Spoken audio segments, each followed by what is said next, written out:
Friends, यदि आपके plant में फूल नहीं आ रहे हैं, पौधे में इंसेक्ट अटैक है या मिट्टी में फंगस है, पौधे की पत्तियां पीली पड़ रही हैं और कलियां फूल बनने से पहले ही गिर जाती हैं, तो आज के वीडियो में मैं एक ऐसा जैविक घरेलू फर्टिलाइज़र बनाना बताऊंगी जिसके उपयोग से आपका प्लांट बहुत अच्छी ग्रोथ करेगा और पौधे में इंसेक्ट भी खत्म होंगे।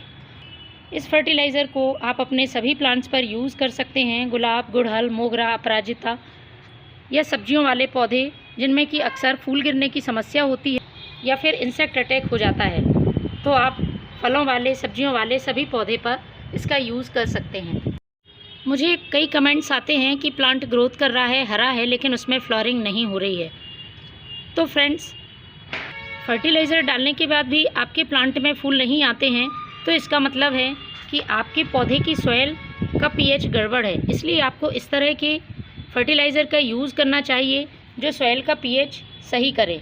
तो इस फर्टिलाइज़र में प्लांट की मिट्टी का पीएच बैलेंस होगा, पौधे को अच्छी मात्रा में पोषक तत्व मिल सकेंगे, जिससे कि पौधे की ग्रोथ अच्छी होगी और उसमें फूल भी अच्छे आएंगे। इसके साथ ही मिट्टी में कभी कभी इंसेक्ट और फंगस हमें दिखाई नहीं देते हैं और प्लांट की ग्रोथ रुक जाती है या फिर उसमें फूल नहीं आते हैं या सब्जियां नहीं बनती हैं। तो जब ये फर्टिलाइज़र हम अपने प्लांट में डालेंगे तो मिट्टी में मौजूद इंसेक्ट और फंगस दूर होंगे और पौधे अच्छी तरह से ग्रोथ कर सकेंगे। क्योंकि समय समय पर प्लांट में यदि आपको अच्छे फूल चाहिए, अच्छी ग्रोथ चाहिए, तो उसमें इंसेक्टिसाइड और फंगिसाइड का यूज़ करना बहुत ज़रूरी है। यदि आप जैविक इंसेक्टिसाइड, फंगिसाइड का यूज़ करते हैं तो प्लांट की सॉइल ख़राब नहीं होती है और पौधा लंबे समय तक स्वस्थ रहता है और लगातार ग्रोथ करता रहता है। इसके साथ ही प्लांट में आम समस्या है पत्तियां पीली पड़ने की। पत्तियां पीली थोड़ी बहुत पड़ती हैं तो ये तो नेचुरल प्रोसेस है, कोई दिक्कत नहीं है, लेकिन आपका प्लांट लगातार पत्तियां पीली करके झड़ाता है और पौधे की ग्रोथ रुक जाती है, इसका मतलब पौधे में पोषक तत्वों की कमी है। तो इस फर्टिलाइज़र को डालने से आपके प्लांट की पत्तियां भी नहीं पीली पड़ेंगी और पौधा अच्छे आकार में फ्लावरिंग करेगा। दो घर में ही मौजूद चीज़ों से मैंने इस फर्टिलाइज़र को बनाया है, क्योंकि हमारी किचन में ही ऐसी कई चीज़ें मौजूद होती हैं जिनका यदि हम सही तरह से अपने प्लांट पर उपयोग करते हैं तो पौधे में बाज़ार के फर्टिलाइज़र की ज़रूरत नहीं होती है, लेकिन उसका सही तरह से यूज़ हमें आना चाहिए। तो ये एक लिक्विड फर्टिलाइज़र है, लेकिन फर्टिलाइज़र डालने के पहले पौधे पे 2 से 3 बातों का आप ध्यान रखेंगे तो ये फर्टिलाइज़र बहुत तेज़ी से पौधे को फ़ायदा पहुँचाएगा।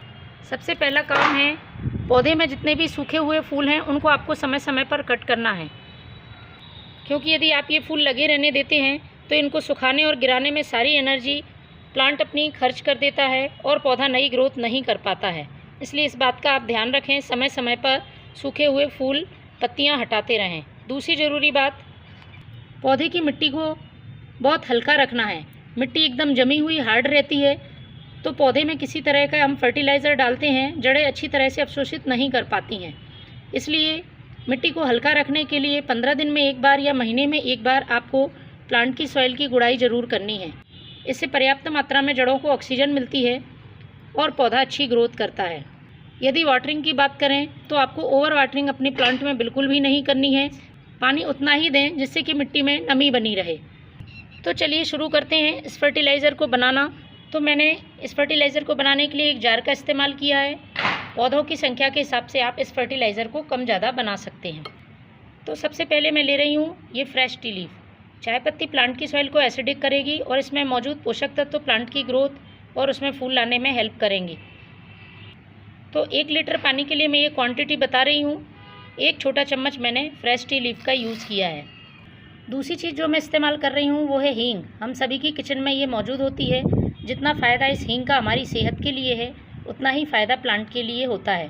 पौधे में इंसेक्ट या फंगस, चींटियाँ हटाने का ये काम करती है। इसके साथ ही इसमें कई पोषक तत्व तो मौजूद होते हैं जो प्लांट में फर्टिलाइज़र की तरह काम करते हैं, लेकिन हमें इसकी ज़्यादा मात्रा यूज़ नहीं करनी है। हमें 1/4 चम्मच, यदि चुटकी में माप करें तो 1 चुटकी आप हींग इस्तेमाल कर सकते हैं। इसको भी हमें इसमें ही मिला देना है चाय पत्ती में, और इसमें हमें 1 लीटर पानी भर देना है।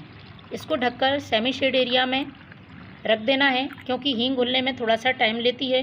तो आपको 1 रात के लिए इसे इसी तरह से छोड़ देना है। फ्रेंड्स, एक रात रखने के बाद कुछ इस तरह से आपको ये फर्टिलाइज़र मिलेगा। इस फर्टिलाइज़र का पानी का कलर पूरी तरह से चेंज हो गया है। इसे हम अच्छी तरह से मिक्स कर लेना है। तो अच्छी तरह से मिक्स करने के बाद पहले हमें इसे डाइल्यूट करना होगा। इसको हमें छानना नहीं है। तो जितना भाग फर्टिलाइज़र का आप लेते हैं उसका 2 भाग हमें सादा पानी मिला लेना है। तो मैंने ये 2 भाग सादा पानी ले लिया है और इसमें मैं इस फर्टिलाइज़र को डाल देती हूँ। ये देखिए, कुछ इस तरह से ये फर्टिलाइज़र तैयार हो गया है। अब इसको हमें अपने प्लांट की सॉइल में यूज़ करना है। यूज़ करने के लिए एक दिन पहले आप अपने प्लांट की सॉइल की गुड़ाई कर दें, मिट्टी एकदम हल्की हो जाए। उसके बाद आपको इसको अपने प्लांट की सॉइल में डालना है। आपको पॉट की साइज़ के हिसाब से उतनी ही क्वांटिटी डालनी है कि ये ड्रेनेज होल से बाहर ना निकले। जितना जड़ें अवशोषित कर पाएँ बस उतना ही आपको फर्टिलाइज़र यूज़ करना है। Thank you.